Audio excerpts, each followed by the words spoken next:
Servus and hello, Matthias here, and this is Singletrack. This week's show takes us to Athens, Georgia, and we catch up with Abigail West. Abby runs trails in the southeast of the United States and creates art that is inspired by the unique and beautiful trails of her home near the Great Smoky Mountains and the Appalachian Trail.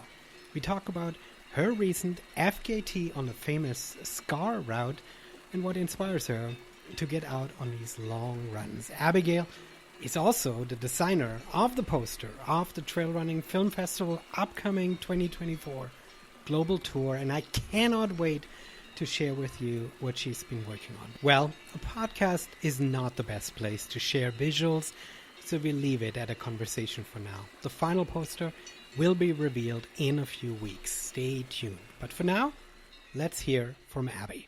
Abigail West, welcome to Singletrack. So excited to have you. We've been chatting for a while, but now we actually hit record, and we've got actually a ton to announce. So this is a super exciting show. Welcome. Yeah, thank you. I know we said before, it's like our conversation could be recorded. Now we're actually doing it. And now we're actually doing it, right? I mean, that's why white men love podcasts, because they love hearing themselves talk, and they feel like, I'm sure there must be other people that love this too. Sorry, I need to make fun of myself, but I'm really excited to have you. Give very briefly, you're calling in from far away Georgia somewhere. Yeah, I'm calling from Athens, Georgia, which is northeast Georgia, northeast of Atlanta. Fantastic. So, I mean, in my role as a film festival director, I'm so fascinated. And for you, there are obvious reasons for it. But to be quite honest, I mean, I got to say, Georgia is not on my radar, and it's my fault. It's not on my radar for trail running. What is out there when you look up? Where do you run trails? I mean, what's outside your window? Yeah, well, I mean, right outside here in Athens, there's a lot of great local trails, and there's a huge cycling and mountain biking community here, and a great road running community as well. And we're trying to grow the trail running community, but those mountain bikers especially have built a lot of trails. So I do have a lot of access, just like right around in the woods around here, some of it marked and some of it unmarked. But then also where I really learned to trail run in a much bigger way in the sense of ultra running and mountain running is in the North Georgia mountains. So I'm about an hour and a half from really awesome mountain trails. The Appalachian Trail starts in Georgia. The first 75 or so miles are run through North Georgia. And we know the Appalachian Trail is pretty rugged. These are really ancient, beautiful mountains. And so, yeah, quick access into those mountains. And there's a great trail running community here in Georgia. Atlanta's a huge hub. Obviously, it's a major city. And so there's a lot of people that live in Atlanta and surrounding Atlanta that love the trails too. I mean, I love this. I mean, this is my, awful and often maligned West Coast bias, right? You talk about Georgia mountains, and I'm like, wait, there are mountains anywhere but on the West Coast, and then the Rocky Mountains. There's something else out there. Well, a lot of people have heard of Cruel Jewel. It's a big race that's here. It's a hard rock qualifier. I think it has the same amount of vert as hard rock. It's just not at elevation. But it's a lot more like short up and down than the Western mountains tend to be, and that's in some ways harder, in some ways easier. It just depends on where you're at. This is me, the race director, speaking. Who owns the lands? Is it national park, national forest? Like what's the makeup of most of your trails that you run on from a ownership jurisdiction point of view? In North Georgia, so in the mountains, we're talking, it's mostly national forest land. There's no national parks in that area. National forest, there's like WMA, wildlife management area type stuff. And then there's also some great state parks. And then often in those state parks that are in the mountains, you can connect to other trails,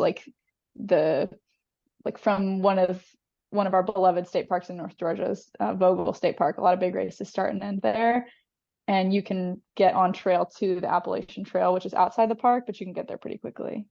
So yeah, it's kind of and obviously the Appalachian Trail is well known. Not that I know anything about it, but I obviously know about it. So what got you into trail running? Where did this start? I Well, so to go back to like athletics starting in general, I was a rower in high school and I got into that because I needed a PE credit and somebody told me that I could be a coxswain, which is the small person who's in charge, and that suited me well. And then as soon as I got into it, I was like, oh, like it very quickly became like filled a hole in my life. I think that I've always been a very competitive person, and before finding sports, because I wasn't athletic really at all as a kid until I started rowing in high school, the sports was a great outlet for competitiveness, and I found that it like balanced me as a person in a really great way. And then yeah, so rowed all 4 years of high school, still was a coxswain for that whole time, but also found that my coach found that if he just would put me in a boat, even untrained, that I could often just make the boat go a little bit faster because I just really loved it and really loved pushing myself. Loved the team aspect. Actually won a national championship my senior year of high school in Nice. rowing. But I didn't want to do it. I liked my freedom, independent, so I didn't want to do it in college or anything. I never wanted to pursue that. But I took a gap year, actually lived in Germany for a year after high school Well, and wait, would wait, run. wait, wait, stop. You lived in Germany. I didn't know that. That was unplanned. Where in Germany did you live? I lived in Duisburg. In Duisburg. Where you what did take you over there? Au I pair was or what I did was no exchange student. So there's Oh, a exchange student. program called the Congress Bundestag Youth Exchange. So it's an important piece of US German state relations. Mhm. And so yeah, through that program, sort of met Angela Merkel once. That was my highlight. Um, Nice, nice, uh, very cool. and yeah, so there were like running communities there, and I would run just because I missed it. And then I did a race at the end of that year, and realized that I really missed racing and competition. And I was like, okay, again, this thing that's missing from my life. So came after the gap year. I moved here to Athens, which is where the University of Georgia is. Came here for school. Loved that. Went to art school here, but also did a lot of other interdisciplinary stuff while I was at the university. Ran some with the club team, found the road running community, got really into that, started training with people, running, 5Ks, half marathons, that kind of stuff. Told myself I wouldn't do a marathon until after college because I like recognize how much of a commitment that all of this stuff is. And then instead of doing that after college, I like got yet another injury and a long string of injuries, just like from the moment I started running a lot, was always getting injured. And so I was like, okay, I'm going to slow it way down, just focus on easy running. I think the workouts are really what make me get injured. And then somewhere along the way in that process was introduced to trails. And I think that it's like interesting, you're talking about like, oh, Georgia and trail running. And I think this is probably true everywhere still and will be for a while, but maybe will change as the sport grows. That I know here it's like, how do you find out about trail running besides somebody else introducing you to it? And so Mhm. I try to be that person for other people too. Now kind of like paying it forward. But yeah, I mean, so I had a few friends. My now husband at the time, we were just friends, and he kind of started introducing me to it. I remember we went on my first mountain run, and I was like, this is a thing. And just like meeting a few people that were doing 100 milers and that kind of thing. I was like, wow, this is this whole world. And then got invited to pace a friend at the Pinhoti 100, which is another famous southeastern race in Alabama, and paced him through the night.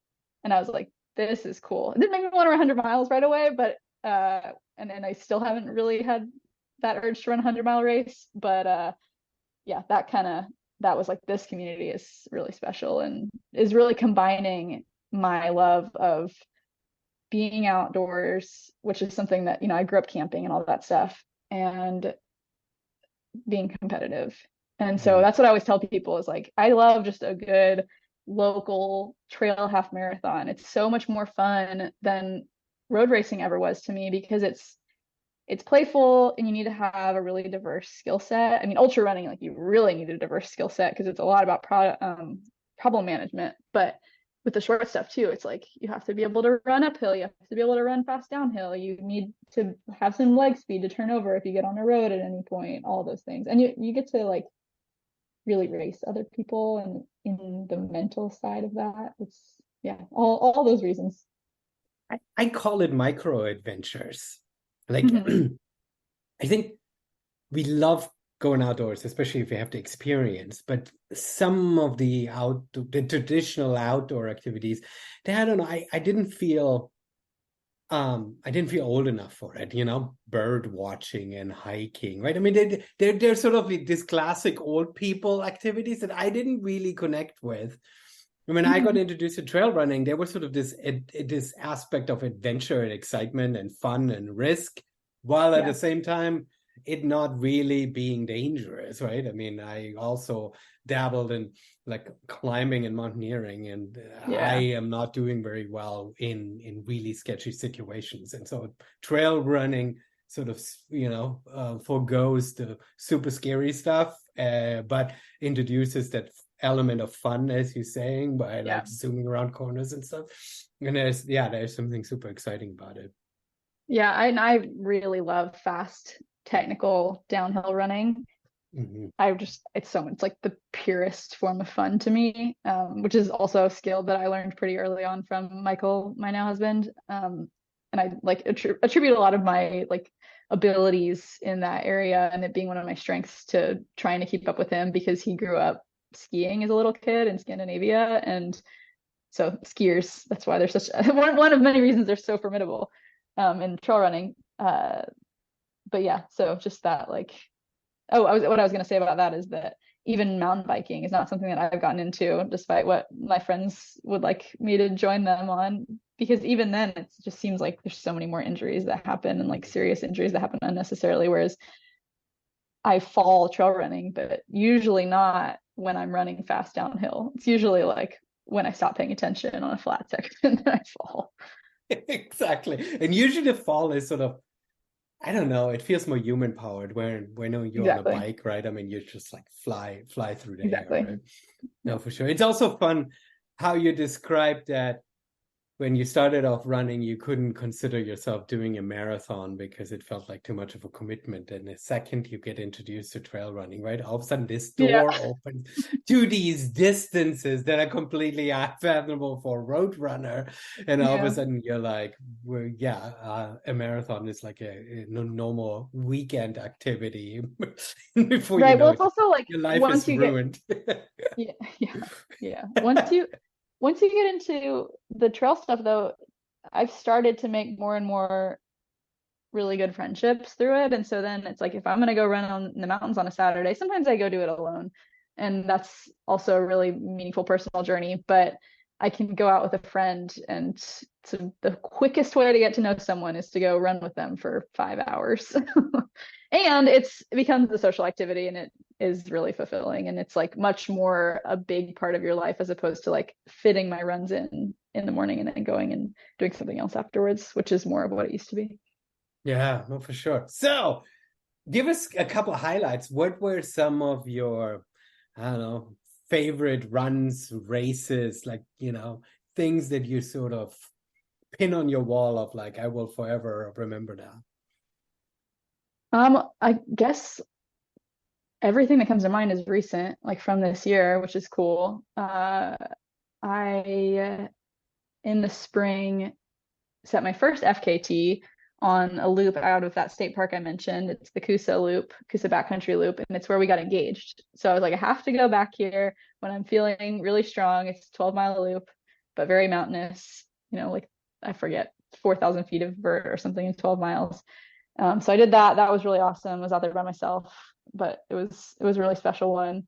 Uh, and then And was that since I don't know the loop, was it a competitive one? Is that something that you sort of dreamed up yourself? Like there's how? yeah, there's some really fast men's times on there. And then the last FKT had been set in 2020, kind of like early pandemic. And I don't know why nobody had gone for it before. I mean, the time was fast for sure, and I ran faster than that, and I could feel like there's a lot more on the table. I would love to see more women going for that kind of stuff. It's not a huge community, like it's not a huge competitive community here. And that's one of the biggest challenges to me as a trail runner around here. Uh, there's always competition at any race, but it's not like the deep competitive fields that you would find out west, for example. Mm-hmm. So I think that's part of it, is why there's not like, I would love to have a little more like throwing down some of the FKT routes, but I mean, the FKTs is such a fun way, and some people online pan them for being too arbitrary, the routes too arbitrary or so, but it's such a great way. To your point, right? It's like it wasn't a race, it was a route that was meaningful to you, but it was something yeah. that existed, so it did make sense. It wasn't just arbitrary, your personal project from your house to the grocery store and back, right? I mean, there is something there, right? And it gives you a focus, and it gives you this huge feeling of satisfaction when you actually complete it, right? Yeah, well, that's so then the other big one obviously is what sparked, I think, you mentioning that we could have this conversation, which is the most Yes. recent project, which was setting the FKT on S.C.A.R, which is the Smoky Mountain Traverse. And that's the same kind of thing, right? It's like it's such an epic story, like this such an epic concept, running this mountain range, this national park fully from end to end. Uh, that it's like I was just telling a friend about it this morning because I met her parents recently, and it was right after my last race, which was 100K I did in West Virginia in early September, and they thought it was totally crazy that I did that. And then she was like, "Hey, guess what? She ran 60 miles then. Guess how far she went now?" And they thought that was totally crazy. And I was trying to explain to her in a way that she could explain to them that it was, in a lot of ways, even though it took a lot longer, S.C.A.R was a lot easier because I had a clear, like, point to point mission, whereas this race in West Virginia was the same loop 6 times, which was really like, I knew it was going to be hard going in, but I had a lot more like mental negativity to grapple with than I fully expected. And I was able to learn a lot from that and take the learnings to prepare for S.C.A.R. But yeah, just this, like, I am almost like telling a story, my own story, by running this route that is an old route, an established thing, like even before FKT.com became a thing, right? People would go out and section hike the Appalachian Trail through the Smoky Mountains. Like, I saw a lot of people out doing that the week I was doing it. People that were like, "Oh, I'm doing the same thing you are, just in 3 or 4 days." Mm-hmm, mm-hmm. Give us a few more parameters around for you. S.C.A.R is this thing and everybody knows about it. For people who don't know, give us a little bit. What's the mileage and vert for it? Yeah, so it's 70 miles or so, roughly. Like everything with trails, it's all roughly, and it's about 18,000 feet of vert, maybe a little more like 18.5. And S.C.A.R stands for the Smokies Challenge Adventure Run. I don't know who came up with that name. I imagine they just wanted a really badass name for it. No, fantastic. I love it. So did you, as you went in there, how did you prepare for something like that? Because it's long enough that, while you're sort of, talking about how the looped races are difficult, the nice thing, especially in the later parts of a run, if you know exactly what hill you're going to be expecting, if you kind of know what you're getting into, you can sort of prepare yourself for that, and that can sometimes help you. But if you go point to point, how prepared were you? Did you do various section beforehand, or did you fly blind? I did a fair bit of recon, not actually as much as I wanted to. I wanted to have run more of the last miles because I knew that was when it was going to be the hardest, right? It was coming at the end. But I didn't ever make it up there just because of life schedules and whatnot. But I had run several sections before. I'd run the first 16 miles this summer, and then the next day I did like a part of a loop, and then the next day I went back out there. So it was a 30-mile day, and then the next day I camped. The next day I went and did an out and back from Newfound Gap up to Clingman's Dome. So, and then over it. So basically like 20 miles the following day. So part of that being to see course, and part of that just being one of multiple really big weekends that I think definitely prepared me for doing this, since I'm not somebody who can run in the mountains every day. I'm not getting like huge vert volume weeks just because it's not really possible where I live. Those kind of weekends helped a lot. So, and then I'd seen one other section running the other direction earlier in the summer. So enough patches of it that I knew, I know the terrain-ish. So Hmm. that helped. And then it didn't How? matter. Somehow it didn't matter that I didn't know the last section. It kind of like, I think I was in a good enough headspace and like knew I had to go to get the FKT that it was, I don't know, it was fine. It was also not the roughest. Like the roughest technical section is in the middle. And so I thought more of it was going to be like that. And then it was more runnable later on with all the downhill than I had expected, at least for my standards. And so that helped too. Hmm. How did you prepare 70 miles? Were you supported? Did somebody Yeah, I was meet supported. up? Okay. Okay. So the That, tricky thing yeah. with S.C.A.R is that I did it from south to north or west to east. It kind of runs like in a diagonal northeast direction. So I started at Fontana Dam, which is at the end of Lake Fontana, which is a huge lake to anybody who knows the region. You start at the dam and then head up. You're climbing for about 5 miles. Well, I mean, more than that. You're climbing all the way to Clayman's Dome, basically, which is 32 miles in. But climbing straight up to get on the ridge, and then most of the course runs along the ridge, which is also the boundary between North Carolina and Tennessee. So you're like right on the state boundary for most of the day, and then you descend off the ridge and end at what's people who know the AT would know Davenport Gap, which is on the Tennessee side. But so the problem with the challenge with S.C.A.R, and I know people who've done it who've had more folks hike in to give them aid, but realistically, there's only aid access at mile 32, which is Clingman's Dome, which is the highest point on the Appalachian Trail, up at 6,600 feet roughly. And then Newfound Gap, which is mile 40. So both aid spots are right in the middle. Uh, but I had my husband and then my best friend Emily and my good friend Jason out there crewing. And so they were able to run like from those crew points with me for bits so that at least I could have like some more support from pacing. Cool.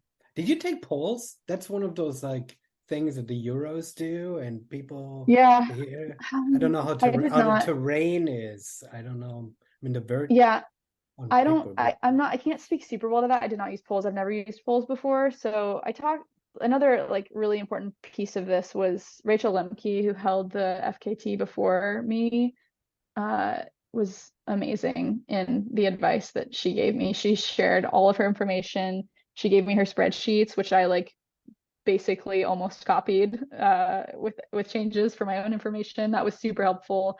And she was like willing to answer any question I had. And she was a big cheerleader. And I know that Liz Durstein, who had it before her, kind of did something similar, like helped her a lot and really encouraged her to go for it. So I talked to them about it. I've just never used polls, so it was kind of like a given that I wasn't going to use them. I did. I've not found anybody who like believes me, but I hurt my shoulder from using my left arm more than like both arms pushing off my quads, kind of like as if you have poles, right? So a lot of my hiking is that pushing. And yeah, somehow I think I use my left side more than my right. And so my shoulder is like still injured two weeks later. I can run again, but I can't do other certain movements. So I don't know. Maybe I ouch. need to learn how to use poles. I don't know. That's kind of funny. Naja. Yeah. Well, awesome. Congratulations. That's incredible. And I also love that this FKT community is special, right? That we are not obsessed with holding on to our records. We're willing to share, we're Yeah. willing to help other people out and stuff. And that makes it special. How was it being out there then? Did you have moments? How much did you plan in your timing spreadsheet as you went out there? Were you always checking time and it's like, okay, I'll be able to break this. I'm under time. I'm under time. How much were you just floating and hoping and checking at the end? Yeah. How did you Yeah. did it feel out there? There were, well, just to say more broadly, there were a lot of unknowns going into this. The longest I've ever run before, I've run 200 Ks and both of them were in around 10 and a half hours. And that was the longest I've ever run before. And the most vert was, I don't know, like 9,000 feet. And this was twice that. So a healthy dose of like entering the unknown, which is kind of a nice headspace to be in a way, because you're a little less attached to how it's going to go and how it might go, and kind of just open to whatever happens. So I made myself a little laminated card in my pocket that had the elevation profile on one side, and then like where the water sources would be and some of the splits on the other side. One area that I went wrong was having splits based on, not all of them, some of them were based on landmarks, but not very many. I had like maybe 5 for the whole thing. And then the others were based on mileage, which was kind of stupid because my watch doesn't work that well in the woods. And so they weren't accurate. And so I realized pretty early on, I was like, wait, I can't be like basing anything off of this. So I just have to wait until I hit a shelter, which is where the water sources pretty much all are this time of year.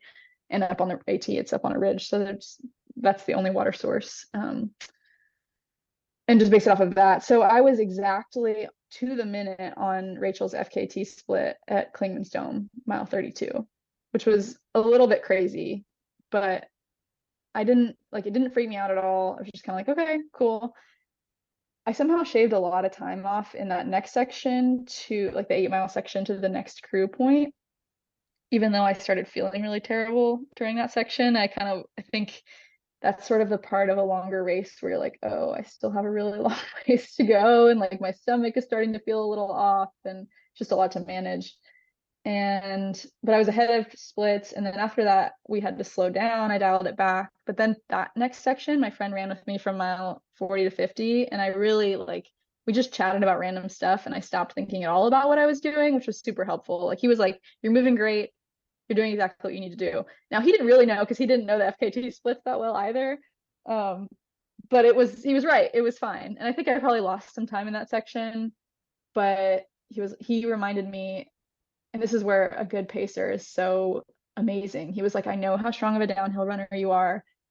That's not like most people's strength. You're moving well enough now. As long as you can keep moving well, you're going to be able to crush the last basically 12 miles are mostly downhill.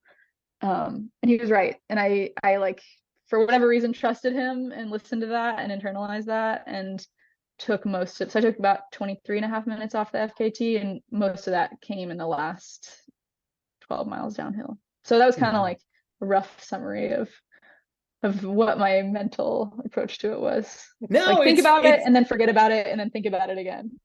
It's fascinating. It's challenging. Like my coach constantly yells at me and says,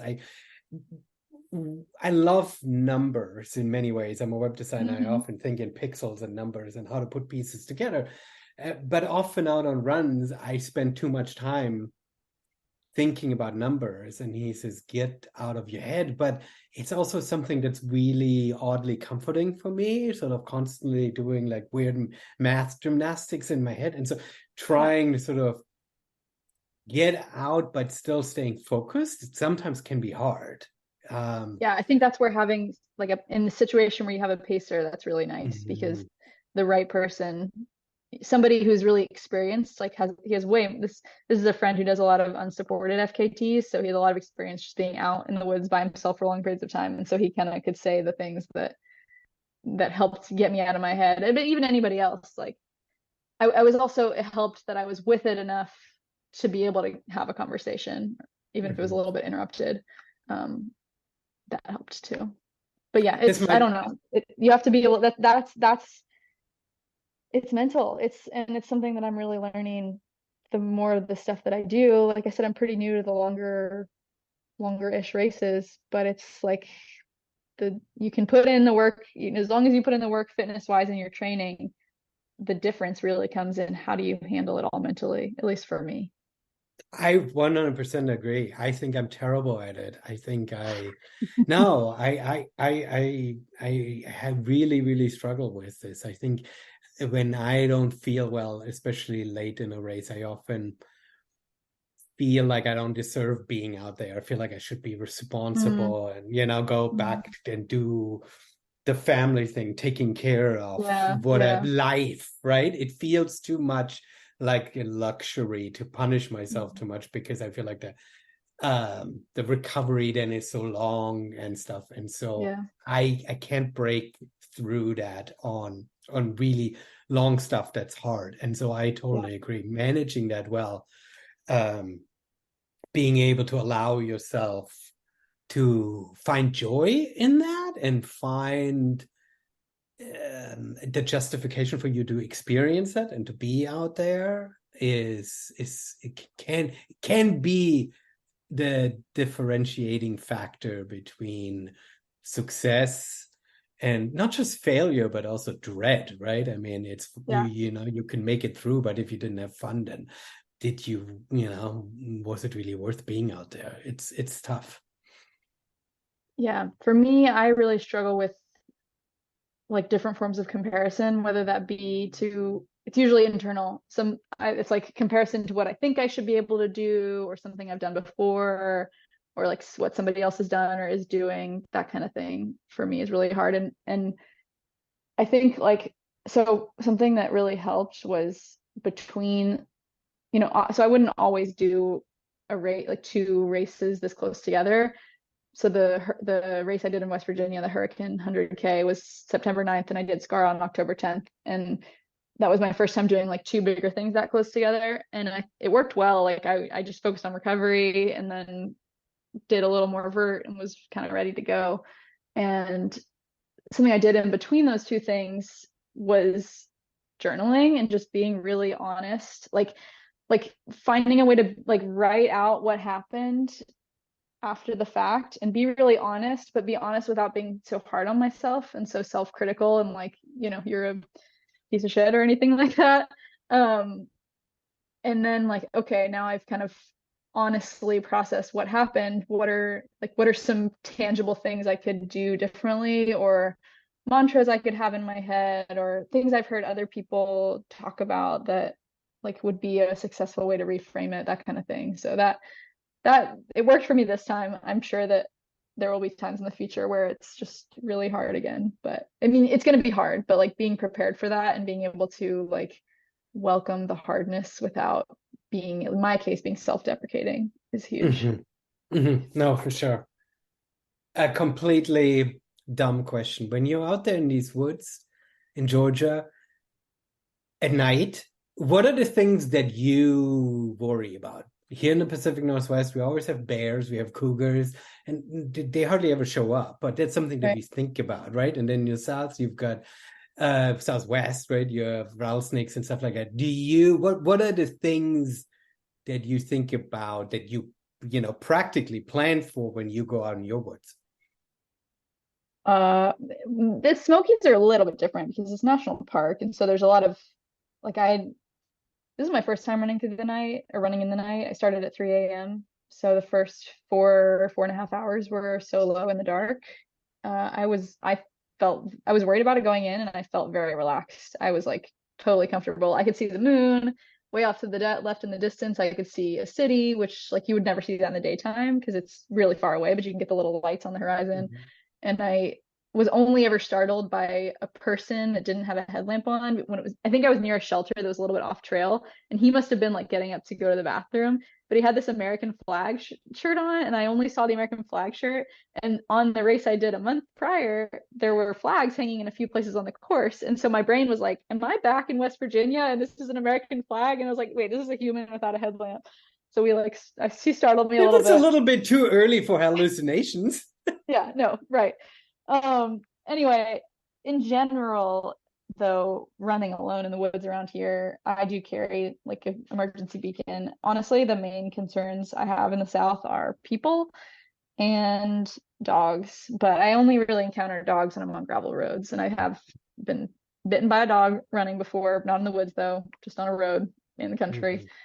Mhm. Um, and then sometimes you come across weird people, but again, it's usually more like on a road. On the trail, it's not like people aren't The the more weird people are not 15 miles away from Civilization International Park. So No, it's totally yeah, true, right? The more remote you are, the less likely you run into somebody who doesn't appreciate that you are out there, right? I mean, you might get yeah. startled, right? But they get why you're out there. Because the reason why I'm asking you is because running through the night is magical in many ways, right? It's such a Hmm. unique experience. It's really fun, but there are some realities where, yeah, you just need to be prepared that you're not alone, right? And so I Yeah, was just curious.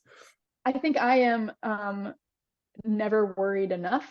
And so my husband worries on my behalf. He grew up in Scandinavia, like where the winters are very intense, and learned a lot of like basic rules of going into the wilderness that I, as a person who grew up in the country in the South, I'm just like, well, it's just the woods. It's my backyard. I go out and play by myself. It's fine. But it's good because then he makes me take a whistle and whatever. So, and then the emergency beacon, and we're still figuring all those things out, but I do have some of that support. Yeah, no, that's awesome. Well, cool. So, I mean, it's now end of October. Are you sort of winding your season down? Do you have anything else on the calendar? What's next? I mean, you just did back-to-back big runs. I mean, you need to heal your shoulder, but aside from that, what's sort of the next objective for you? Okay, so I am going to take this next little bit of time to focus a little bit on road speed or just like leg speed, which isn't something that I've given much attention to since I started trail running. Last time I did a road race was summer of 2019, so it's been a minute. Which is funny when I tell my friends that because a lot of my running friends are road runners, and so it's like, whoa, it's been that long since we raced together. So I'm very excited to get my whole family together to do a little local 8K on Thanksgiving. I'm like so Nice. excited. My brain is like, What is so, the next big objective? Oh yeah, turkey trot. yeah, exactly. That's It really amazing. is though. It's like the thought, and maybe some 5Ks or something. I don't really know. I'm an artist and I make my living mainly by selling work. And so I'm entering into the craziest time of year, which is the Mm. holidays. So it's like, it's a good time for me not to be trying to train a ton. Um, like in the past, like 2 years ago, I was injured during this time of year, which is kind of just when I was getting going with doing all these markets and stuff. And it was actually a blessing because I was able to really focus on it. Anyway, the thought of only making my brain turn off for like a half an hour of fast running and just telling my legs to go is really exciting. So I'm going to do that. But then late winter, I'm going to return to the trails and I'm going to do another big FKT. That's my only thing that's currently planned. We're actually going to make a film about it. I'm really excited. It'll be over 100 miles. So I'm going to attempt to crack that distance for the first time. And it's also here in the Southeast. And I'm super stoked to combine my passion of representing the Southeast and how utterly beautiful and amazing of a place it is that people just don't realize to more people. So yeah, that's going to be like late March. I mean, this is a huge objective. I mean, going from a turkey trot to 100 miler and then 100 miler FKT. Well, I mean, I think it's easy to sign up for a race of that distance, right? I mean, you don't have to. The distance is the same. Physically, it's the same, right? But the preparation, yeah, I mean, you can just show up, put a bib on, and there's an aid station every few Right. miles, right? But it requires so much more in planning and preparation and management and crew support too, right? I mean, Mhm. one great thing about races is that by and large, you don't need other people. There are volunteers Yeah. out there that help you out or refill your bottles or whatever, right? On an FKT, especially of that distance, you need some great people around you to sort of Yeah. um yeah, help be part of your crew, and they in many ways then carry some of that burden and some of the glory, and that's why it's exciting for you to make a film about it right there. Yeah. All the films about FKTs, they always highlight the crew too and stuff, and so it Hmm. becomes sort of a community effort, which Hmm. is kind of fun. And this one is a little bit closer to home than the Smokies too. So it's an opportunity for like my friends that always maybe they don't run ultras, but they're really interested in it and want to support me in some way. I'm like, well, you can come out, you don't even have to run with me. You can just come out and show up in the middle of the night in the woods and it'll be so fun, or you can run like a mile with me and then run back or something like that. So I think that that's pretty exciting. And then the film part is we're using the run as like a narrative thread, but it's going to be a lot more also about the history of this trail and the namesake of the trail and the people that maintain it, because there's a whole community around that. And yeah, just the glory and beauty. We want to be a very beautiful film since part of it is representing this place that is not very well represented. Yeah, no, fantastic. I mean, we've now hinted for a while now that we should talk about your art, and that leads into the next conversation. So one thing that's fascinating with you is that you're a trail runner, but you combine your love and passion for your region and for the outdoors, not just by moving through them, but you're actually taking a piece then with you and creating art with it. Speak to that a little bit. How, for you, for some people, the only thing that you take with after a run is your Strava entry. is sort of like, look, here are my numbers. This is what I did. But for you, when you're out there, you take something else. There is a really distinct feeling that you get after being outside all day, especially on trail, away, removed, moving. It doesn't have to just be, I don't think it's unique to trail running. I think hikers feel it too. Like when I could think back before went trail running, and I would do, like, was with my sister who lives out in your neck of the woods in the Pacific Northwest, and do these big long day hikes in the Olympics, and like be chasing sunset to get back. It's kind of a similar feeling. What's cool about trail running is you can just cover more distance, right? And get the thrill of downhill too. And so so that feeling is a big part of what my current body of work, or really the direction I'm headed with my work, is about. I think of it as an open-heartedness, like the experience of being out, working hard, all of that cracks your heart open in a way. And so that emotion, those images, I want to try to transfer that. And so my medium, my method of doing so is printmaking, and it's also a cool challenge that I'm focused on right now, is using just a single block, which is a black and white image ultimately, and capturing. I mentioned many times now how obsessed I am with the southeastern forests and the southern Appalachian Mountains. Like, how do I capture the depth of green space and the way the light plays through the leaves and the way the seasons look and how variable, because that's another thing too as a trail runner. If you're training year round, you're witnessing landscapes in a way that most people just totally miss. And even in your day-to-day life, like even if you just go out and run a few miles every day or whatever, a few times a week, you see and experience those shifts, the seasonal shifts of the light and the leaves and all that stuff, in a way that most people just sort of go about their daily life, maybe only occasionally noticing. And yeah, so how can I get through mark making and patterns and all of that kind of thing? How can I like translate those images onto a piece of paper? I mean, it's fascinating because in some respects, the most obvious is to take a photograph, but for you, well, for you process that subject matter then in that experience that you've had in such a more detailed way, because if you are creating a piece of art, if you're carving a block, right? I mean, you're spending so much more time with this one visual, right? With this one Yeah. image. You think about how the leaves and the shadows and the bark and the trail work, right? When you take a couple quick snapshots, and I know photography can be art too. I'm not trying to diss that in any way, right? But there's sort of a different way of processing what you've just experienced. And so beyond what you're actually creating just for yourself to process that moment, that experience that you had, is kind of a really special thing, right? You sit with it for a while.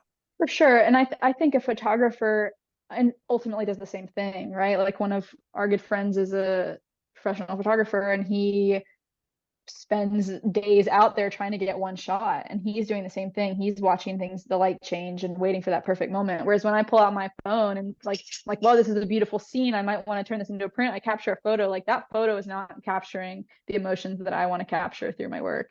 And then to your last point, printmaking is this like crazy sort of, in many ways, like, right, it used to be a useful technology that is no longer a useful technology. It is now a work of art, a form of art making. And is kind of crazy. And most people would say that what we do as trail runners is kind of crazy, especially running ultras or running in the mountains. And they're both very process based, like spending a lot of time alone. With printmaking, right? I carve the image, or I draw the image on my block. I hand carve it, which like takes weeks sometimes. And then I have to print it. So say I'm printing an edition of 80, which then I have to print it 80 times. And then I have to like cut the paper and sign, number the prints, and then pack them and all that stuff. So like running, it's very, you just have to slow down and be repetitive to get the rewards. Fantastic. And then you end up with, to what you're saying, right? I mean, in some respects, yeah, it used to be useful technology. Now it's a form of art.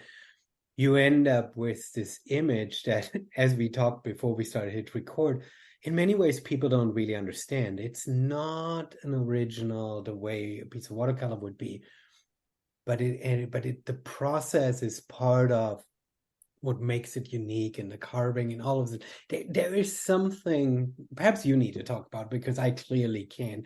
What is it that creates that unique? Like you're drawing on a block and then you're printing a block. You could just draw on a piece of paper.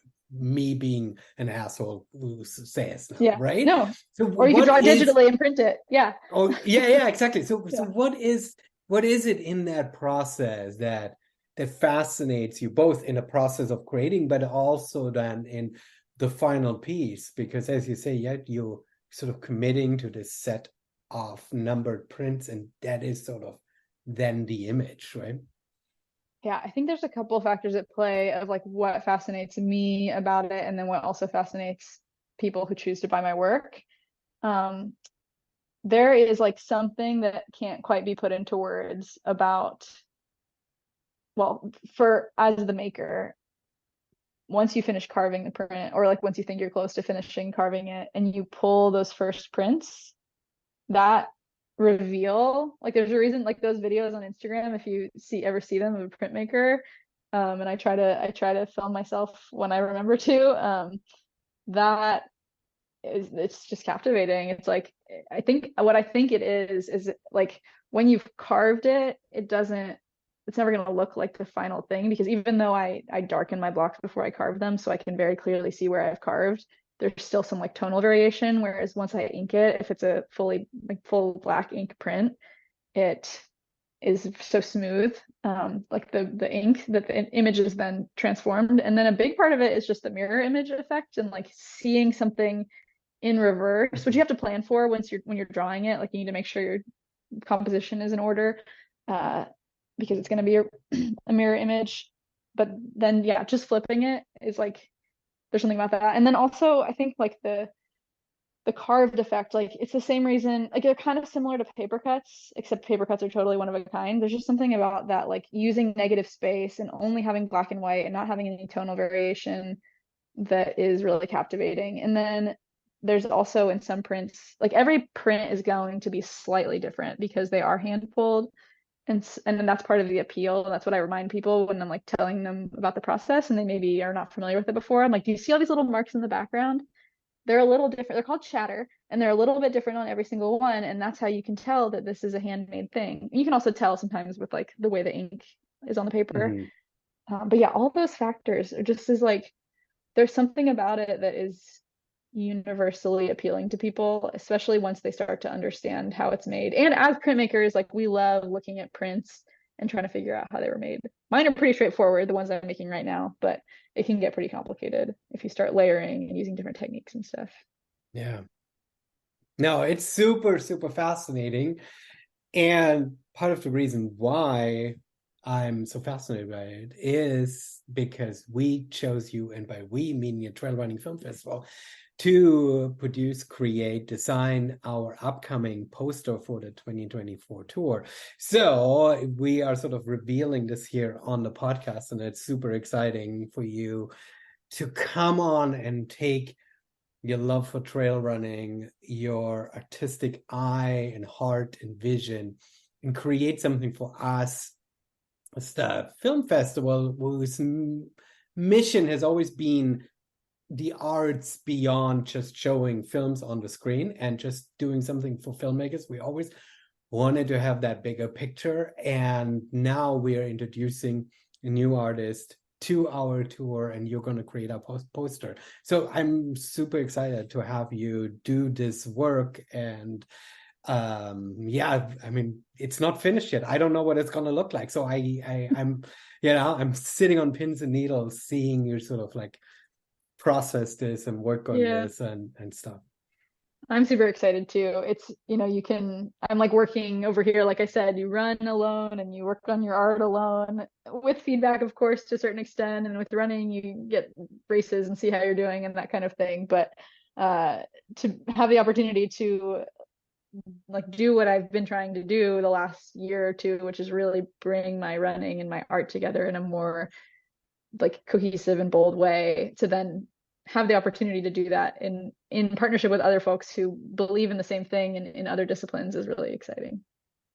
Yeah, I'm super excited. And obviously we'll reveal the poster in the next few weeks at some point. And if folks are interested, we'll have links to your work in the show notes, and obviously to the entire process and stuff. We'll have stuff online to kind of give people an idea of what this looks like. And then at some point we'll, have an entire global tour, hopefully lots and lots of locations, have your poster and sort of your image be carried around the world, which is very exciting.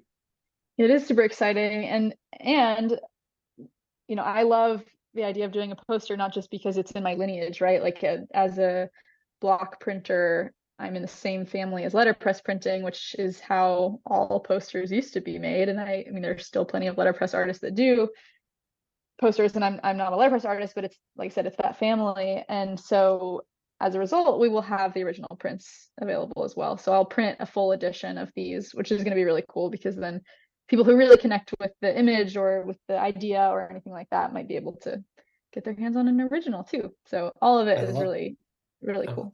I love this. Fantastic. So before I let you go, why don't you tell people where they can reach out to you, see your stuff, connect with your crazy running adventures, and see your art? Yeah, so it's all merged together on Instagram. I'm at Up in the Woods. You can also search Abigail West and probably find me. And then my website is abigailwest.net. So it's Abigail spelled Abigail, and then West like the direction. And yeah, I've got an email newsletter. I send out about once a month. You can find that on my website too. I love being able to write a little bit more long form on there than I would on Instagram. Got lots of reflections tying in these ideas of like how does my art relate to my running and adventures and all that kind of thing. So if you're interested in any of that stuff, it's a great way to support an artist, is to follow them and sign up for their newsletter. Fantastic. And since it's a trail running podcast, you get like the double benefit, right? You're following and supporting an artist, and at the same time you hear about crazy adventures in faraway mountains that you've never heard of before. So it's good to expand your horizon a little bit. I agree. And I try to like share the balance between the two on Instagram, since I want to tell those stories together. This is fantastic. Abigail, thank you so much for coming on Singletrack and sharing your story. We can't wait to see everything you're working on, both your turkey trot, your upcoming 100-miler, but of course your work for the Trail Running Film Festival as well. Thank you. Thank you so much.